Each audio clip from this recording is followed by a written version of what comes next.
Hi, good morning. Hi, good morning. Could you please introduce yourself for the viewers? Yeah, I'm Dr. Lal.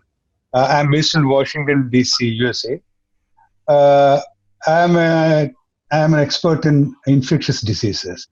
So I work for an American health organization, and I'm heading the tuberculosis division of that organization based in Washington, D.C. And in the past, I used to work for the World Health Organization. I was in India and in East Timor. And I was in Geneva for 5 years working for the Global Fund. Okay. And I'm a medical doctor, and I have a PhD also in infectious diseases and policy. So, for all the experts, this is the most toughest period. Yeah. And how do you assess the total situation and about this pandemic? It's tough for everyone. It's unlike the previous pandemics. The entire world is affected. All countries are affected.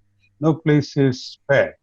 So it's in all sense it's a pandemic, and more than the disease, it has affected all dimensions of life. So many countries, people are sitting at home; they are unable to work. Many people are scattered in different parts of the world. Even members of the family are scattered in different countries. People are unable to go to offices. People work from home, and people who depend on their daily wages, especially in developing world poor countries, people are really affected, and health systems are also constrained. Okay. Hospitals, even some big cities, even hospitals are affected. So it's a totally chaotic situation. Our generations, we have not faced such a situation. We have not experienced such a situation. See, It's tough. what's the development in the inventing a vaccine or an antibody, or where we are and where we can hope for? Yeah, being a person who is linked to World Health Organization and other international organizations, especially through my work or through my contacts, I have almost every day I have interactions with these organizations or colleagues working in these organizations. So my knowledge is also from what I read, what I get from my colleagues in these international or scientific agencies. So the current knowledge is that it may take 1 to 2 years for a vaccine. There are a lot of vaccine experiments happening. One trial has started in the US with human volunteer. But vaccines take a long time.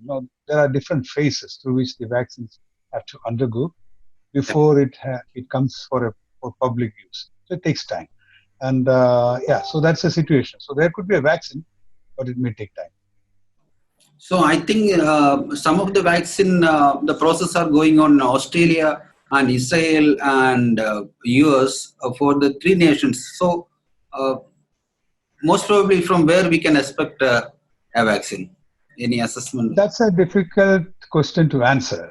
Maybe I could have asked this question to some of my vaccine experts, but until yesterday, from my interactions with WHO colleagues, they are saying that there are multiple countries that are trying to develop vaccine. So maybe, yeah. So there could be positive result. There could be positive news very soon. But before you apply to the bigger population or for the common public, you have to go through different phases of trials. So you cannot just start giving the vaccine even if you find it useful in smaller numbers of people. So it may take time until it is available for the public use. And about our platform, it's called INKISH TV. It's a platform for the printing industry. So basically, our audience is for the printers and the publishers and the vendors and all. So how this pandemic affect the printing industry in a whole? I think like any other industry or any other walk of life, publishing industry or press or whatever, they will also be affected. See, one good thing is that like any other essential services, media is also allowed to do their work. They can come out of their offices and go to places. Many other professions, people are not allowed to go out. That's one good thing about media. The other thing is, see, media is also managed by people. You need a lot of human effort and human beings to support your work. So a lot of people are unable to work or come out to offices. But still, I have seen even television friends and news media or print media friends, they are working from home because of this electronic media and electronic facilities and other things. It's okay to some extent to work from home. But at the same time, the printing has to happen somewhere physically. So yeah, where also you need a lot of human intervention. But all this these days, it's very much taken care of by machines. It's not human beings taking papers and feeding to the printer. It is very much automated. So that limits human interaction. But still, there will be a lot of difficulties faced by print media because people are not able to come to the presses or offices. See, regarding this COVID, what is the possibility of spreading this disease through the papers? The paper is not a special thing or an exception when you think about spread of infection. You have to see the current rule, or whenever there is an infectious disease, epidemic of or pandemic of such diseases that can be transmitted through close contact and these kind of interactions. What we tell people is that you have to suspect that you have that disease, so you may have that disease. Or the other person, any person you meet wherever you go is likely to be a patient. So that person is likely to. So you have to have that kind of suspicion with everyone, including yourself. So that's the ideal kind of situation, so that you will take measures in order not to infect the other person or not to get infected from the other person. That's a basic understanding. But when it comes to newspaper, so I heard some news from different countries. People are afraid of getting the newspaper, receiving the newspapers at home and reading it. See, it's like any other thing. When you have to go to shops and buy things, you have to go. You go and buy rice or whatever, or some other, milk or whatever for your consumption. Like that. So what do? You have to take precautions. You keep physical distance from people. You wash your hands. So you clean the material that you have brought to your house. Like that. So newspaper, as far as I understand, all bigger newspapers, these are not handled by human beings. It's an automated process. So human intervention is very little. It happens only when the newspaper comes to the newspaper agent or somebody who collects the newspaper and brings it to your homes. And then also, see, most of the places, newspapers are packed inside different polythene or whatever material. So these materials, see, theoretically, you can say that you can have infection to the person who delivers, but I can say it is almost zero, because somebody just brings it to your home or keeps somewhere, and there could be a delay before you take it, and you have to take many such things to your home, which is delivered to your home. So what do? You have to take that to your home, and if possible, clean the surface of the package and wash your hands well. And you use the newspaper or read the newspaper. After reading, also you wash your hands very well with soap and water. And while reading or while using newspaper or whatever, you should not be touching your face. You should not be taking your fingers to any part of your face. That's how this is common. It's very difficult not to do that, but you have to be careful. So this has to be the same principle. Whatever you touch and whatever thing you get home or bring home. Yeah. So newspaper. So theoretically, it's possible, but with very little human intervention between the delivery of the newspaper to your home and the production. Production is automated, it's packed, and only the person who brings to your home. There is a rare possibility, but see, ideally it should be every person bringing newspaper to your home should be infected, which is not the case. The other thing is he should be coughing or sneezing on the newspaper, which is also very rare possibility. And it's not that somebody delivers and immediately you take it, so it remains there for some time. But of course, on surfaces of materials, if there is a virus, if theoretically possible, that's why I said no, it's theoretical. If somebody coughs on your newspaper and he has COVID and he keeps it in front of your house, you go and pick it immediately, and your hands, you get in contact with virus, and then you wipe your eyes or nose, something like that, or put your finger in your mouth. Those kind of things.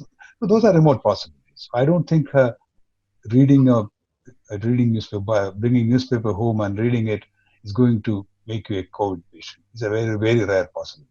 Recently, I have seen a video through WhatsApp. So many videos are spreading from different parts of the globe, and I have seen a video. See a housewife. She's taking the newspaper using a cradle. Then she is ironing the newspaper. Then she is reading.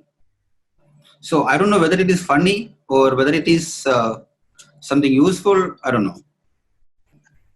So there is no harm in taking more precautions. Like I said, you have to use, no, you can even take it with a gloves. There is no harm in doing that, because these days, any measure you take to avoid infection could be beneficial. So you can use gloves to bring something that has come from outside. You can, or you can iron it. There is no harm. If there is no high temperatures, of course, it will be useful. So, and read it, and during reading, don't touch your face. And after reading, wash your hands properly. Yeah. So And another people incident. individually, I cannot say this as a kind of no advice for everyone, but people see basic things that you have to observe is the same. Keep physical distance. No? Don't go closer to people. Even when you have to collect something from them, don't go very close to them. And some people are using face masks or something to cover their faces based on their cultural or practice that has been existing in their own country. So that those things are of course good. And you can use a glove. You can, and after touching anything from outside, you have to wash your hands perfectly. Don't bring anything close to don't bring your hands close to your face, or don't touch your face. Yeah, and Yeah. incidentally, another video. That's also a funny one. People are washing the currency notes. I don't think it's possible also. Washing currency note can damage it. I don't know. But again, see, what I understand from reading news about these things is that, see, there are banks, reserve banks or central banks have taken care to sanitize the notes, and when they get it from outside, they keep it for a few days so that even if there is virus that can be killed, or they use other processes. So a lot of things are being taken by the reserve banks, and when these come to the ATMs and all, I think they are taking measures to make it free of virus. So that should be so. Currency notes coming out of ATM should be safer. But again, when you go to the ATM, many people will be touching the ATM machine. So you have to take a lot of care. And you have to use hand sanitizer after touching the ATM. And so currency notes coming from ATMs should be safer. But at the same time, in many countries, people use currency notes for daily transactions. They carry, instead of carrying credit cards or debit cards, they carry currency notes. Such places, there could be more risk of infection. So there, yeah, I don't have any objection if it doesn't get damaged, if you iron or if you warm it under sun. I don't think there is. So these are innovations that you can do. But at the same time, what I feel is that these coins will be having more risk of carrying virus and transmitting infection. So you have to be innovative. We are facing the outbreak right now. Yeah. So, what are the precautions we do take the printing industry? See, printing industry, like I said, no. See, wherever human intervention is there, you have to take basic measures to avoid transmission of infection from your side to others or from others to your side. So any office or any place, anywhere it is the same. So you have to keep physical distance. You have to keep your hands clean. Don't touch unnecessarily any place, and don't bring it back and touch your face. And and use hand sanitizer. Wash your hands whenever possible, and don't go outside without a definite or urgent reason. And don't go, even if you have to go to some place, don't go into the crowd. So don't become part of any crowd. And if you have cough or sneezing or something, if possible, you can also wear a mask even if you are not affected. And some 25% of the people who have the disease, they are not asymptomatic, which means they don't show any symptom. So for others' sake also, when you go out, you can use a mask. And if you have disease, stay at home. Definitely listen to the advice of doctors. Don't go out, and listen to all the instructions told by your healthcare uh, people, know, doctors or nurses, whatever. Yeah. So that applies to print media or any media or whatever. Wherever human beings are there, the same principle works.